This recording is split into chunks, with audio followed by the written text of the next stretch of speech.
عبوا بيكا حموا الطيخه المدفعجيه الصواريخ. انا لما جيت المسرحيه دي من ساعه ما اتفقت عليها ومضيتها، انا والدتي المرض اشتد عليها الفتره الاخيره، وانا سافرت في التوقيت ده. انا كان كل همي التزامي بان انا اوفي الاتفاق اللي اتفقته واجي اقدم حاجه حلوه واكون قد الاختيار.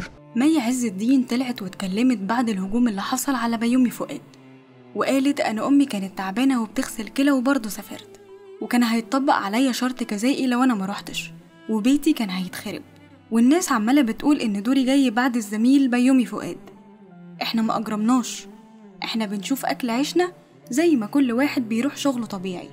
وأنا كان يشرفني إني أقف على خشبة مسرح السعودية، دي فرصة ومش هتتعوض مرة تانية.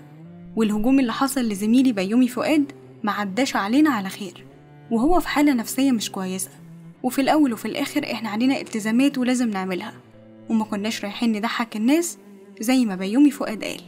إحنا حاسين بكل اللي بيحصل، بس ده شغلنا وأكل عيشنا.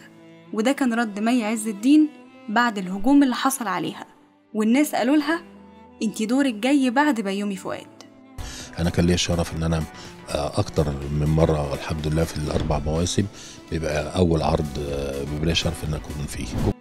إحنا ما بنجيش عشان نضحك حضراتكم، إحنا بنقدم فننا، بنقدم فننا المصري. أنتوا بتحترمونا وإحنا بنحترمكم جدا جدا. أنا وكل زملاتي دول إحنا بنحترمكم وبنحبكم وهنفضل طول عمرنا معاكم. كتر خيركم كتر خيركم كتر خيركم.